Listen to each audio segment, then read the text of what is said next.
से कितना दूर है आपका घर? अरे आगे नहीं जा चिंता मत करो। मुझे तो चलते चलते मेरे पैर दर्द करने लगा। जाना बहुत जाई जाती हो मेरा बहुत ताना मारती थी।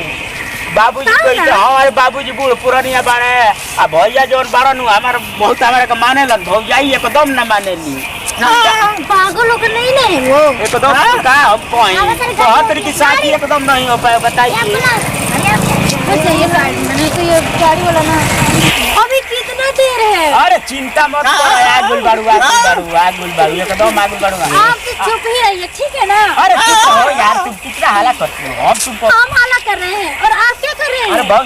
भौजाई ताना मारत रहुए हमार ताना मारती भौजाई चिंता मत करिए अब आपकी भाभी ना कोई ताना वाना नहीं मारेगी। अरे बहुत तो शादी नहीं है होगा बताओ तुम कितना प्यार करते हैं बताओ हमको ताना मार रही वो तो हमको पता ही है क्या अब वो ना देखती हो कैसे वो ताना मारती है कैसे वो क्या करती है। अरे चलो मुझे कुछ समझ में नहीं आ रहा है आप ये सब क्या बोल रहे हैं? काहे भैया अरे बाल झकास लगी से शादी कर ले बड़ा एकदम एकदम हीरोइन जैसे गाइस है एक नंबर नु एक नंबर अगर भौजाई कहत रहोगे अब शादी ना कर पाओ देखत है कोई क्या गुलाम अरे एकदम चलो बहुत खुश नसीब बड़ा है भैया एकदम हीरोइन जैसे एकदम आपका दोस्त है? चलो चढ़ाओ बस कहाँ मरते गया बस घर ले कहाँ अपना खाना मरता उतरो यहाँ पर हाँ घर आ गया तेरा हाँ उतारो की भौजी के तो अंदर उतर बुका नहीं मैं यहाँ पे नहीं उतरूंगी। और उतरो आ गए मेरे घर पर। गंदगी में अरे चलो यार हम है तो गंदगी हमसे प्यार नहीं करती हो तुम। नहीं आपके लिए तो उतर गई हाँ, चल। लेकिन ये ऐसे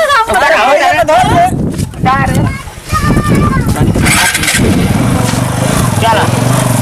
आओ हाथ पकड़ो चलो अब छीछ करो लिपस्टिक के मारा तो परवा में लिपस्टिक आई थी देखी ना करम ना मेकअप रे भयो लेखा बानी कार ले कहिन हीरोइन उ तो हम ऐसन बानी ना आ कि तू जिया तरह त नोच के खाए तो सदुनो सुंदर रहतन तर कने का करतन हीरोइन लिया गइल बान के हम हीरोइन लेके चश्मा पहन लेतन बुझातरन की हम प्रमोद प्रेमी के फेल कइले बान। तू इतना सुंदर बात तब लिपस्टिक काजल मारते बहु त का करी हम लिपस्टिक आ नहीं आ जा देख तार पापा लिपस्टिक जा देख तो लिपस्टिक या का नहीं आ रलो हो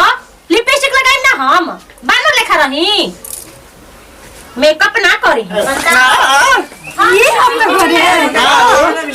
अरे मिठाई यार बीड़ी चिंता करो मेरे हमारे द्वारे पे भीड़ लगा रहा लो कहां बड़ो बाबूजी हमार ना जी बोलो हमारे द्वारे लोग तो के वाह बड़ा तेरी ये कौन है? भाभी बता रहे थे भैया अच्छा भाभी नमस्ते। बाबूजी हमारे बाबूजी वाह बोलो बेटा तबियत ठीक बानू रहते नु एक बार लेकिन हमारी एक कविता बेटा अंदर झोंकी कोई ना खोई ना के पास ना भी है घर बाहर है कोई को नजर करता रहा ना बतानी देख मैं दिल्ली की रहने वाली हूँ। ताको तो ही आई बार सुंदर बात रहिनु आती है चश्मा काहे लगा के आती अरे ये चश्मा ये तो फैशन है। बतिया ले बे दो मेरे खोइला भी नहीं मेरे मां देख ला बात रहनु हवा लगा दूं लगा दे माने ई का के सुको पंखी देल बड़ा लगा के बहुत रहिनु मेहरारू हमारा चल किसको बोली बाबूजी को बोल अरे को बोलती है माता बोलती है तो होती कौन है बोल हमारा हिंदी आती है तेरी को आती है का पानी पियाओ तो लगा गुलबाड़ू पानी लियाओ पियाओ पानी का घर ले जाओ देखो जी इसको के पीछे ज्यादा ना बोले। पानी पियाओ बाबूजी तो दोनों कहीं लग के बोलो अरे भेंट करा बाबूजी से जा ए हार्ट ले ले नहीं बुढ़िया मर गई भी है आयो बाबू नमस्ते बाबूजी। नमस्ते बोल लागो नहीं मैं नहीं पैर छूंगी मैं किसी के पैर और नहीं अरे छूंगी। बोल लागो हम है ना कोई नहीं टेंशन लेता है ये काली आदे ले बड़े रे मैं नहीं किसी के पैर और छूंगी। ले हाय लेती है लेती क्या भौजी दूर क्या हमसे चल जाओ जी पर छुआ क्या पर छुआ मैं बोल रही हूँ ना आपसे कि मैं किसी का पैर नहीं छूंगी। मैं क्या छूंगी काफी लगा क्या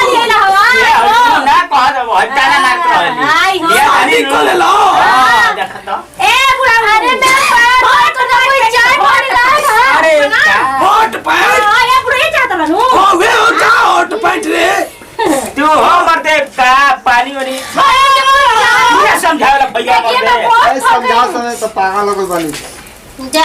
आ ये दादा तुम क्या हमारे घर आओ होली नरक में चल दिए दादा ओए देखो अरे का पागल हो गई हो भाई गुम हो भाई भाती है ना तो हाई हो बड़े गुमे होती है चुप ही रहिए